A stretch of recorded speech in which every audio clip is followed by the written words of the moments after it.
Assalamualaikum warahmatullahi wabarakatuh. Masih bersama saya Muhammad Al-Muiz. Hari ini kita akan bahas ke pertemuan 14 di akuntansi keuangan lanjutan tentang aspek hukum dalam likuidasi dan likuidasi untuk perseroan itu seperti apa secara garis besar ya.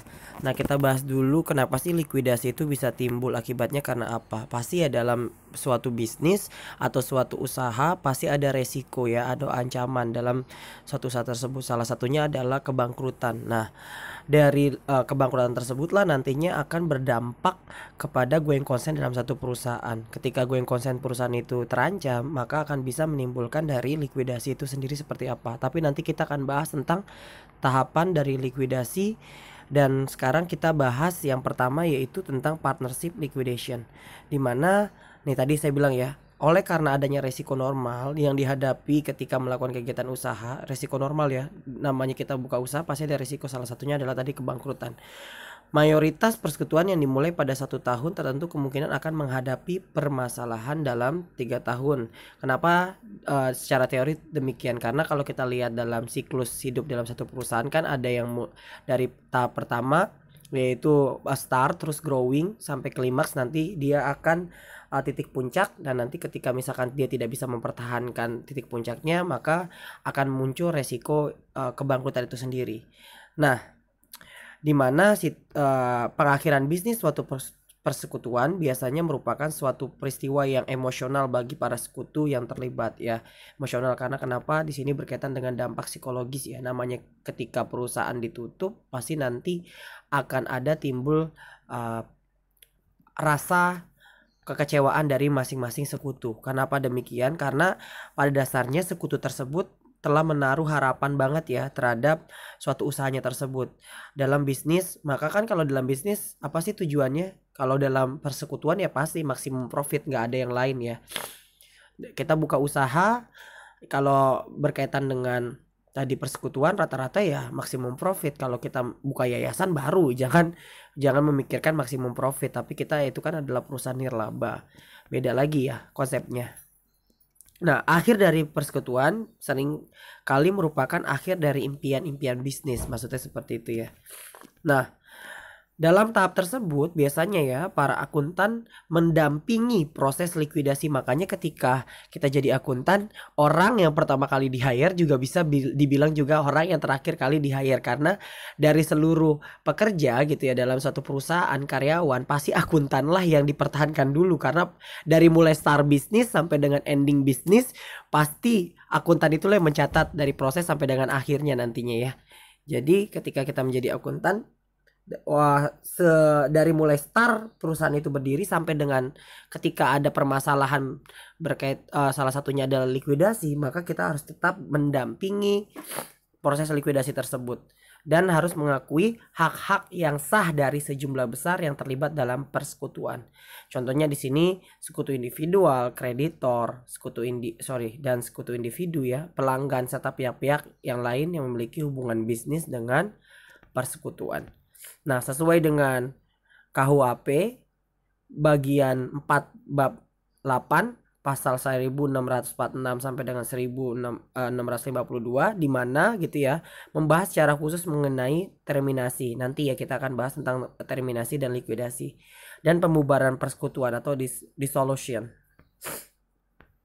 Nah, pada bab ini nanti kita akan bahas tentang konsep-konsep yang harus diketahui oleh kalian gitu ya para akuntan jika mereka menawarkan jasa profesional pada persekutuan yang sedang menjalani proses likuidasi. Nah, pada tahap tadi saya udah bilang kita akan bahas mengenai likuidasi itu dinilai dari 4 dasar likuidasi. Yang pertama, ini masing-masing beda ya. Dissociation, dissolution, termination, dan liquidation. Dimana yang pertama kita akan bahas dulu tentang dissociation. Dimana dalam konsep ini hukum untuk mengundurkan diri, karena jadi intinya adalah konsep hukum untuk mengundurkan diri jika gitu ya satu sekutu meninggal. Jadi ketika ada sekutu meninggal maka terjadilah dissociation. Yang kedua, sekutu pensiun atau sukarela mengundurkan diri. Nah, kalau berkaitan dengan dasar dissociation atau disosiasi ini belum mengakhiri ya, belum mengakhiri ataupun melakukan penutupan dalam suatu perusahaan, tapi masih ada celah celah-celah untuk dilakukan keberlangsungan perusahaan tersebut, atau tidak semata-mata mengakhiri proses bisnis dalam suatu perusahaan. Nah, di mana yang ketiga tadi keputusan pengadilan seperti sekutu melanggar hukum, melanggar perjanjian persekutuan, biasanya di ADRT yang menjadi debitur bangkrut, tidak mampu melaksanakan perjanjian persekutuan. Nah, tadi saya udah bilang ya, dissociation itu tidak seluruh dissociation menimbulkan pembubaran persekutuan. Contoh, banyak juga tadi kalau misalkan sekutunya mengundurkan diri atau meninggal gitu ya. Ya sudah, biasanya melibatkan pembelian aja, pembelian modal kepada sekutu yang mengundurkan diri atau yang tadi adanya sekutu yang meninggal, dibandingkan melakukan terminasi dan membubarkan persekutuan. Jadi untuk proses yang tadi dissociation ini tidak semata-mata menimbulkan pembubaran persekutuan ya. Kalau dissolution atau pembubaran adalah pengakhiran persekutuan, di mana pembubaran juga termasuk perubahan dalam persekutuan sebagai hasil masuknya sekutu baru dalam persekutuan. Jadi tadi untuk dissociation sama dissolution gitu ya, dissociation dan dissolution ini belum tentu juga adanya pembubaran dalam persekutuan itu sendiri ya. Jadi intinya adalah di sini bisa masuknya sekutu baru atau perubahan kepemilikan dari sekutu lama ke sekutu baru, atau perubahan presentase kepemilikan. Nah, itu juga dimasuk dengan dissolution. Misalkan AB tadinya persekutuan AB menjadi ABC, tapi untuk untuk keberlangsungan perusahaan tersebut atau aktivitas bisnis perusahaan itu masih tetap berjalan gitu. Contohnya ya, bertambahnya sekutu baru atau sekutu mengundurkan diri, tidak mampu melaksanakan kewajibannya. Semua sekutu setuju untuk menghentikan persekutuan. Yang keempat adalah sekutu bangkrut. Nah, di mana untuk dissolution ini kasus-kasus yang terjadi, salah satunya contohnya selain yang di atas adalah tujuan ekonomis tidak tercapai. Kalau kita bahas tentang ekonomis berarti kan dari segi penghematan beban ya, atau penghematan biaya. Dimana ketika kita mengeluarkan biaya overload, maka di situ tidak terjadi tujuan ekonomis. Atau juga bisa kalau kita berkaitan dengan maksimum laba berarti efektif. Nah, intinya kalian harus bisa pahami tentang ekonomis dan efektif ya. Nah, ekonomis ini berarti tidak tercapai, berarti perusahaan ini tidak dapat memanfaatkan sumber daya seminimum mungkin untuk mendapatkan hasil yang semaksimum mungkin gitu. Nah, contoh di sini juga bisa ada seorang sekutu terlibat tindakan terkait dengan bisnis persekutuan yang membuat bisnis persekutuan tidak mungkin dilanjutkan secara praktik. Nah, yang ketiga di sini tadi ya lanjutannya, ketika kemungkinan untuk meneruskan bisnis persekutuan secara praktis sejalan dengan perjanjian persekutuan. Nah, ini sama nih gabungan maksudnya. Praktik ketika kemungkinan untuk meneruskan ya. Kita lanjut di sini termination dan liquidation. Di mana untuk termination dan liquidation dimulai setelah pembubaran persekutuan. Jadi bubar dulu baru dilakukan terminasi. Nah, termination ini sebenarnya adalah berakhir fungsi bisnis normal persekutuan. Jadi bisnis normal persekutuan dari mulai apa sih? Planning, organizing, actuating, sama controlling. Itu sudah tidak ada lagi dalam suatu perusahaan ya. Dan kalau liquidation adalah di sini tadi seperti yang materi sebelumnya kita udah tahu, udah paham ya, yaitu menjual seluruh aset persekutuan untuk pembayaran hutang dan distribusikan sisa, kalau ada sisa, kepada sekutu-sekutu. Nah, pembubaran persekutuan tidak selalu berarti persekutuan tersebut berhenti melakukan bisnis dan melikuidasi. Jadi tadi ya, seperti yang tadi dissolution and dissociation, kita harus tahu juga dia mau dilakukan dia melakukan penghentian bisnis dan likuidasi atau tidak. Kalau misalkan benar-benar ada di perhentian bisnis dan likuidasi, ya sudah, berarti sudah tidak ada lagi nama persekutuan tersebut ya, atau dalam hal ini proses bisnisnya betul-betul sudah berakhir. Nah, untuk dalam kasus termination dan liquidation, di situ ya, dalam kebanyakan kasus dari association atau pembubaran persekutuan, suatu persekutuan dengan mudah dapat menghindari dari terminasi dan likuidasi dengan memasukkan ketentuan dalam perjanjian persekutuan untuk kelanjutan bisnisnya. Jadi nanti di akta perusahaan itu dijelaskan berkaitan dengan pembubaran persekutuan itu seperti apa. Ketika misalkan ada sekutu yang tidak bisa atau keluar atau meninggal, maka otomatis dari sekutu tersebut, misalkan ya contoh ya, bisa dibeli kembali atau buyback oleh sekutu lama dan lain-lain, intinya seperti itu. Nah, pembubaran tertentu sebagaimana memerlukan penghentian bisnis terlepas dari ketentuan dalam perjanjian persekutuan. Misalnya nih contohnya, persekutuan A harus segera menghentikan kegiatannya jika ya sebuah pengadilan adanya keputusan-keputusan ini telah bangkrut sehingga bisnis persekutuan menjadi ilegal. Kalau yang ini harus kudu tetap dilakukan pembubaran. Karena kenapa? Karena adanya keputusan pengadilan. Ketika keputusan pengadilan ini sudah sah atau keputusan pengadilan niaga biasanya ya sudah dikatakan perusahaan ini sudah bangkrut, maka ketika pada saat itu juga proses dari bisnis perusahaan tersebut sudah tidak dapat dijalankan lagi, apalagi sudah pada tahap termination ya. Maka ketika ada perusahaan ini melakukan transaksi dan menerbitkan invoice atau bukti transaksi, maka dikatakan menjadi ilegal. Nah, proses terminasi mencakup transaksi yang diperlukan untuk melikuidasi persekutuan. Jadi proses dari terminasi tersebut sebenarnya jadi satu kesatuan dengan proses likuidasi. Seperti collecting account receivable. Ya, jadi dia nagih dulu tuh berkaitan dengan penagihan dari piutang, termasuk piutang kepada sekutu. Terus konversi aset non kas menjadi kas, pembayaran pada persekutuan, distribusi saldo bersih yang tersisa kepada para sekutu dalam bentuk kas sesuai dengan proporsi kepemilikan modal. Nah, jika perjanjian persekutuan tidak memberikan rasio khusus untuk likuidasi, maka laba rugi yang terjadi selama proses likuidasi didistribusikan berdasarkan rasio normal laba dan rugi yang biasanya digunakan selama operasi persekutuan. Nah, ini kalau ini berkaitan dengan ya tergantung dari akta perusahaan ya, dia mau baginya sesuai dengan apa.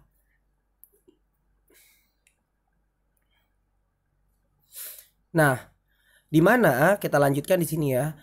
The liquidation part of process dimulai dari likuidasi kemitraan dapat terjadi selama beberapa bulan setelah tanggal penghentian. Para mitra dapat mencari harga terbaik untuk aset kemitraan dan mungkin tidak ingin menerima harga jual paksa, yaitu harga pada lelang publik. Nah, pada periode pass out ini membutuhkan akuntansi untuk kegiatan likuidasi kemitraan.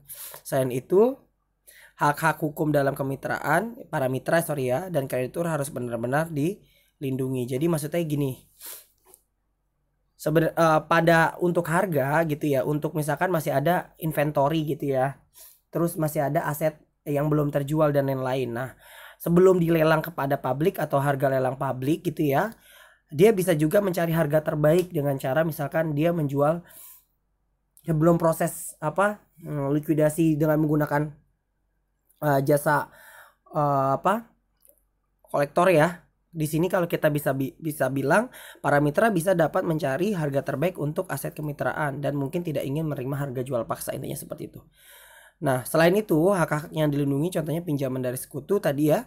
Kewajiban para sekutu atas pinjaman yang dilakukan kepada persekutuan memiliki status yang sama dengan kewajiban persekutuan kepada kreditor pihak ketiga. Jadi kewajiban para sekutu, jadi para sekutu itu wajib juga ya atas pinjaman yang dilakukan juga itu sama hak statusnya dengan kewajiban yang timbul kepada pihak ketiga. Misalkan ada kan kalau kita sekutu itu kan ada utang. Kalau kita persekutuan kan ada utang dari sekutu maupun utang kepada pihak ketiga ya. Nah, ini sama kewajiban tersebut ya. Jadi tidak ada saling hapus antara kewajiban dengan akun modal sekutu. Kewajiban persekutuan ke sekutu individual ini harus dibayarkan selama proses terminasi persekutuan. Nah, ini kita lanjut. Ini sepertinya sudah saya bahas sebenarnya, defisit akun modal. Bagaimana ketika akun modal pada saat proses likuidasi tersebut akan menimbulkan defisit, berarti modalnya di debit gitu ya. Dalam proses likuidasi, tiap sekutu yang memiliki akun modal defisit harus melakukan kontribusi persekutuan. Namanya juga persekutuan. Kalau persekutuan berarti kan unlimited liabilities, atau dengan kata lain kewajibannya tersebut tidak terbatas atas modal yang dimilikinya, kecuali betul-betul dia insolven ya. Nah, kalau di sini contoh di sini ya, persekutuan melakukan distribusi likuidasi dalam bentuk kas kepada sekutu dengan saldo modal. Nah, jika seorang sekutu gagal melakukan kontribusi untuk menghilangkan defisit modalnya, maka seluruh sekutu harus melakukan kontribusi sesuai dengan proporsi pembagian kerugian. Nah, itu kayak nggak enaknya persekutuan tuh seperti itu. Jadi sekutu yang lain wajib untuk melakukan penghilangan defisit modal sekutu yang ada gitu ya. Nah, laporan likuidasi dan laporan realisasi persekutuan sedang ini pengertiannya ya. Kalau laporan likuidasi adalah dasar pembuatan ayat jurnal untuk mencatat likuidasi. Sedangkan laporan realisasi persekutuan adalah laporan menunjukkan konversi aset menjadi kas, alokasi keuntungan dan kerugian kepada sekutu, dan distribusi kas para kreditor. Jadi laporan likuidasi nanti berapa sih sebenarnya realisasi pembuatan ayat untuk pembuatan ayat jurnal, sedangkan laporan realisasi persekutuan itu biasanya kalau kita menggunakan gitu ya. Intinya seperti ini. Realisasi aset maksudnya adalah pada umumnya sebuah persekutuan mengalami kerugian ketika menjual asetnya. Ini pada umumnya ya. Kalau pada khususnya ada perusahaan yang untung ya is okay, no problem gitu loh. Nah, terus di sini juga kita bisa lihat persekutuan dapat melakukan penjualan persediaan di bawah harga jual dengan maksud untuk mendorong penjualan tersebut segera untuk terjual, intinya gitu. Persediaan yang tersisa dapat dijual kepada perusahaan yang mengkhususkan diri dalam pembelian aset perusahaan yang mengalami likuidasi. Jadi kalau misalkan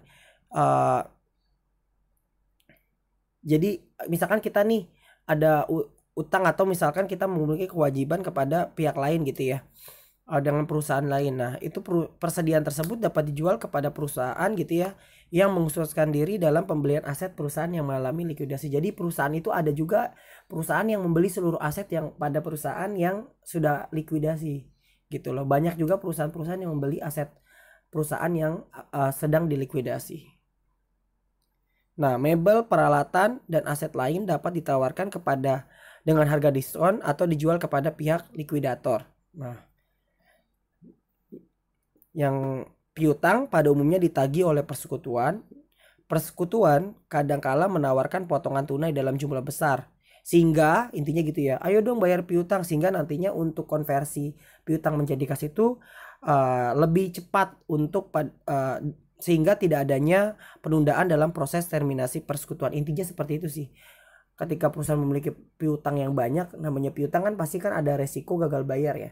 Ketika ada resiko gagal bayar, otomatis daripada gagal bayar lebih baik ya sudah dikasih diskon. Misalkan, ayo kalau misalkan kamu melunasinya sebelum tanggal sekian, biasanya gitu ya, saya akan kasih diskon 10% atau potongan 20% dan penghapusan denda atau bunga, misalkan seperti itu. Terus piutang usaha dijual kepada perusahaan anjak piutangnya, itu bisa tuh. Jadi perusahaan anjak piutang itu perusahaan anjak piutang itu adalah perusahaan yang menerima piutang-piutang dari perusahaan lain gitu loh. Sekarang juga udah banyak yang berkembang perusahaan-perusahaan kayak peer to peer lending, di mana dia menjual invoice funding. Jadi dia menjual invoice atau piutang gitu ya, piutang kepada kalau peer to peer lending kan ini kan dia menjualnya kepada orang lain, baik itu perusahaan maupun orang pribadi bisa membelinya. Tapi kalau misalkan perusahaan yang sedang likuidasi, pasti banyaknya adalah perusahaan-perusahaan yang menangani atau menerima piutang dari perusahaan yang akan dilikuidasi gitu ya. Terus di sini kita lihat kewajiban yang timbul atas pinjaman yang dibuat persekutuan dari sekutu mempunyai status yang sama. Ini tadi sama ya. Intinya seperti itu. Terus pinjaman kepada dari sekutu harus diselesaikan selama proses terminasi. Jumlah yang tersisa kemudian dibayar dalam bentuk kas kepada sekutu sehubungan dengan hak. Ini sama, ini langsung saja. Ini contoh. Asumsikan bahwa persekutuan memiliki 4.000. 2% pinjaman berbunga dibayarkan kepada sekutu Citra. Nah, jadi intinya adalah perusahaan ini memiliki utang di sini ya kepada Citra. Nah, jika Citra memiliki 2.000 defisit modal pada akhir proses likuidasi, maka 2.000 pinjaman hutang padanya akan diperuntukkan dengan defisit. Jadi nanti sisanya 2.000 lah yang akan dibayarkan kepada Citra. Nah, ini terus hal-hal penting untuk menjaga identifikasi khusus dari pinjaman hutang antara lain gitu ya. Jika pinjaman tersebut atau piutang tersebut menjadi bunga selama proses likuidasi, nah intinya adalah kita harus menghitung dulu bunganya berapa sih yang harus kita bayarkan plus hutang gitu loh. Terus relasi piutang dari sekutu terhadap persekutuan